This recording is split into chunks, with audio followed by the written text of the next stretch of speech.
అదే RTV app వార్తల్ని క్షణాల్లో చదివే అవకాశం ఉంటుంది. ఒక న్యూస్ పేపర్, ఒక టెలివిజన్ ఛానల్ మీ చేతుల్లో ఎప్పుడూ ఉంటాయి. నమస్తే, వెల్కమ్ టు ఆర్టీవీ. ప్రస్తుతం మనం మూసాపేటలోని శ్రీరాముల్ థియేటర్ దగ్గర ఉన్నాం. నిన్న రిలీజ్ అయిన గేమ్ చేంజర్ కొంచెం మిక్స్డ్ టాక్ వచ్చినప్పటికీ కూడా ఫస్ట్ డే కలెక్షన్ 186 కోట్లు అయితే కలెక్ట్ చేసింది. మరి సెకండ్ డే పబ్లిక్ టాక్ ఏమైనా చేంజ్ అయిందా? సినిమా చూసి వచ్చిన తర్వాత వాళ్ళ ఒపీనియన్ ఏంటి? ఈరోజు కలెక్షన్ ఎంత రాబోతుంది అడిగి తెలుసుకుందాం. Let's go. రామ్ చరణ్ చాలా బాగుంది. రామ్ చరణ్ బాగుంది. అప్పన్న క్యారెక్టర్ చాలా బాగుంది. ఓకే, కనిపించింది, పర్లేదు. లేదు, బాగుంది, చూడొచ్చు. బాగుందండి. రామ్ చరణ్ యాక్షన్ చాలా బాగుంది. ఐఏఎస్ క్యారెక్టర్ చాలా బాగుంది. అప్పన్న బాగుందండి, చాలా బాగా యాక్ట్ చేసింది. అన్నీ బాగున్నాయండి. పర్లేదు, బాగుంది. సాంగ్స్ లో కనిపించింది. అప్పన్న క్యారెక్టర్ బాగుంది. బాగుంది, బాగుంది. పర్లేదు, బాగుంది. Average, mixed, black. బాలే అన్న, చాలా బాగుంది బ్రో మూవీ. నేను మహేష్ బాబు కానీ సినిమా మొత్తం చాలా బాగుంది, బాగా తీశారు. అందరూ ఎందుకు నెగిటివ్ రివ్యూలు ఇస్తున్నారు అర్థం అవట్లేదు. ఏమో బ్రో, అదే తెలియట్లేదు. నెగిటివ్ రివ్యూస్ ఎందుకు ఇస్తున్నారు కానీ సినిమా చాలా బాగుంది. చెప్పవసరం లేదు, సూపర్. అవునన్న, అది కామన్. అవును, రావచ్చు. ఎందుకంటే యాక్చువల్గా మన రంగస్థలంకి రావాలి, ఇతనికి రాలేదు, కానీ పక్కా వస్తుంది బ్రో మూవీకి. Super.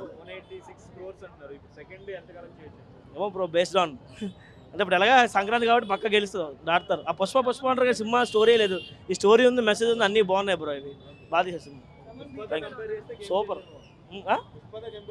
Game changer easy. Like అంటే ఇప్పుడు చిన్నపిల్లలందరూ ఏం చేస్తారంటే చూసుకుంటున్నారు బ్రో. ఇప్పుడు ఏదైనా ఇన్స్పైర్ అయిపోతున్నారు. ఆ పుష్ప చూసి ఇలా, లక్కీ భాస్కర్ చూసి అలాగే ఇలా ఇన్స్పైర్ అవుతుంది. అది ఇన్స్పైర్ అయిపోయి రాంగ్ వెళ్తుంది. ఇది అలా కాదు, ఐఏఎస్ ఐపీఎస్ ఉన్నాయి, మంచి మెసేజ్ ఉంది మూవీలో. బానే ఉందన్న. లేలే, కాలేజ్ లేదన్న, హాలిడేస్ ఇప్పుడు. బానే ఉంది. ఏమంటే రామ్ చరణ్ హెయిట్ చేసేటోళ్ళు నెగిటివ్ టాక్ ఇస్తారు కదా అన్న. ఇక బానే ఉంది సినిమా అయితే. బాగుంది, సూపర్ ఉంది. రామ్ నందన్ కూడా బాగుంది. రెండు బాగున్నాయి అనిపించింది. సాంగ్స్ బాగుంది. మా సినిమా బాగుందన్న. అంటే మిడ్ నైట్ సినిమా చూసారు కదా, అందుకే జనాలకి నిద్రలో ఉంటారు కదా, అంతే. సినిమా చాలా బాగుందన్న. ఇప్పుడు కూడా చాలా బాగుందన్న. కరెక్ట్ కాన్సెప్ట్ అర్థం చేసుకుంటే చాలా బాగుంది సినిమా చాలా బాగుంది. థ్యాంక్ యూ అన్న. అది వేరన్నా, ఇది వేరన్నా. ఆ సినిమా వేరు, ఇది సినిమా వేరు. ఒక్కొక్క డైరెక్షన్ ఒక్కోలా ఉంటుంది. చాలా బాగుందన్న సినిమా, బాగా వస్తుందండి. సినిమా చాలా బాగుందన్న. బాగుందన్న, నిజంగా బాగుంది. కొండదేవ్, sorry, Appanna character. Kondadevara song peaks అసలు. నాకు ఇంటర్వెల్ బ్యాంగ్ మొత్తం బాగుంది. లాస్ట్ క్లైమాక్స్ ఒకటి నాకు నచ్చలేదు.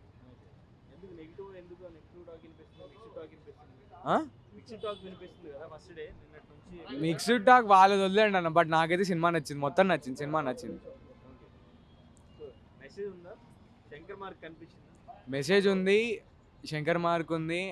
ఆ శంకర్ మార్క్ ఏంటంటే మెసేజెస్ సినిమాస్ కమర్షియల్గా ఎలా చూపించాలి అనేది. లాస్ట్ ఫైట్ కొంచెం వర్కౌట్ అవ్వలేదు, బట్ సినిమా మొత్తం బాగుంది. రివ్యూలు పట్టించుకోకుండా అందరు సినిమాకి వెళ్ళాలని నేను అంటున్నాను.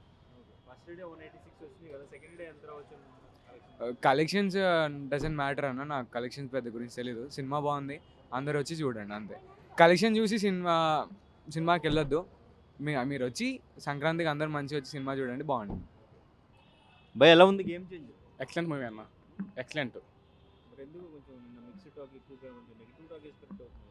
నెగిటివ్ టాక్ రావడానికి కారణం అంటే ఫ్యాన్స్ అన్న. అంటే అగ్నెస్ ఫ్యాన్స్ ఉంటారు కదా ఖచ్చితంగా. అగ్నెస్ ఫ్యాన్స్ వల్లే ఈ నెగిటివ్ టాక్ వచ్చిందని నా ఫీలింగ్ అన్న. సినిమాలో ఏం నచ్చింది? నాకు ప్రతి ఒక్క పార్ట్ నచ్చింది అన్న. ఫస్ట్ ఎంట్రీ సీన్ కాడ నుంచి ఎండింగ్ దాకా నాకు ప్రతి ఒక్క ఎమోషన్ నచ్చింది. మన కన్నప్ప క్యారెక్టర్ అప్పన్న క్యారెక్టర్ కూడా చాలా బాగుందన్న. అప్పన్న చనిపోతాయి కదా, అక్కడున్న ఎమోషన్ కానీ, మళ్ళీ వాళ్ళ అమ్మ చనిపోయినప్పుడు ఎమోషన్ కానీ, ఇట్స్ ఎక్సలెంట్ మూవీ, ఎక్సలెంట్ అన్న. రామ్ చరణ్ అంటే జీవించేసాయండి దానికోసం. శంకర్ మార్క్ అనిపించిందా? కనిపించాను. దగ్గర 2-3 సినిమాలు ఇబ్బంది పెట్టినా కానీ శంకర్ దాస్కి ఈ సినిమాతో కంబ్యాక్ ఇచ్చాను నా ఫీలింగ్ అన్న. ఇప్పుడు ఫస్ట్ డే కలెక్షన్ ఇప్పుడు పుష్పతో కంపేర్ చేస్తున్నారు. అక్కడ 294 వచ్చింది ఫస్ట్ డే, ఇక్కడ 186 వచ్చింది. ఏమంటారు అన్న? కలెక్షన్ అంటే ఇప్పుడు బడ్జెట్ చూసే కన్నా మీరు పుష్ప బడ్జెట్ వచ్చేసి దగ్గర 1000 రూపాయలు 1500 కూడా ఉంది టికెట్. దీనికంటే 200 రూపీస్ 100 రూపీస్ కూడా టికెట్. నేనే 180 రూపీస్ టికెట్కి వెళ్ళాను. నేనే 160 రూపీస్ టికెట్ పెట్టుకొని వెళ్ళా. 184 అయింది టోటల్. 160 టికెట్. మీరు అక్కడ కంపేర్ చేసినైతే టికెట్ మెయిన్ ప్రాబ్లం. థియేటర్కి ఇప్పుడు అంటే నేను టాక్ని బట్టి థియేటర్కి వస్తున్నారు జనాలు, ఫుల్ అవుతున్నారు. ఫుల్ అవుట్లో ఏంటంటే నెగిటివ్ టాక్ వచ్చింది కదన్నా. నెగిటివ్ టాక్ వల్ల కొంచెం తగ్గుతున్నారు, జనాభా తగ్గుతున్నారు. కానీ ఈ నెగిటివ్ టాక్ అనేది ఓన్లీ ఒక ఫేక్ అన్న. నా దృష్టిలో అయితే ఫేకే అన్న. మరి ఆడియన్స్ రావట్లేదు థియేటర్కి, తగ్గారు కదా. అంటే ఇప్పుడు నెగిటివ్ టాక్ ఇంపార్టెంట్ కదా. ఇప్పుడు మనం చెప్తాం కదా, రివ్యూ చెప్తాం కదా. ఇప్పుడు వచ్చే వాళ్ళు ఏమనుకొని చెప్తున్నా మనకు తెలియదు ఆ విషయం. వాళ్ళు సినిమా చూసి చెప్తున్నారు, చూడకుండా చెప్తున్నా మనకు తెలియదు. నాకైతే సినిమా చాలా బాగా నచ్చింది అన్న. చాలా చాలా చాలా బాగా నచ్చింది నాకైతే. నేషనల్ అవార్డు వస్తుంది. చిట్టుబాబు క్యారెక్టర్కి మించి అప్పన్న క్యారెక్టర్ ఉందన్నారు. అవునన్న, కరెక్ట్ అన్న. పర్ఫార్మెన్స్ అలాగే అనిపిస్తుంది అన్న. రామ్ చరణ్ ఎమోషన్ చూసిన తర్వాత నిజంగా యాజ్ ఎ ఫ్యాన్గా చాలా చాలా హ్యాపీగా ఫీల్ అయిన మూవీ అనేది. నాకు ఎక్స్పెక్టేషన్ కూడా రీచ్ అయింది. నేను ట్రిపుల్ ఆర్ తర్వాత మనకు ఆచార్య మూవీ వచ్చింది అన్న. ఆచార్య కూడా కొంచెం డిజైర్ చేసింది, కానీ ఈ మూవీ మాత్రం నాకైతే డిజైర్ చేయలేదన్న. నేనైతే చాలా హ్యాపీగా ఫీల్ అయిన మూవీ అనేది. మరిన్ని వీడియోస్ కోసం ఛానల్ ని సబ్స్క్రైబ్ చేయండి. లేటెస్ట్ అప్డేట్స్ కోసం వాట్సాప్ ఛానల్ ని ఫాలో అవ్వండి. ఆ లింక్ డిస్క్రిప్షన్ లో ఉంది.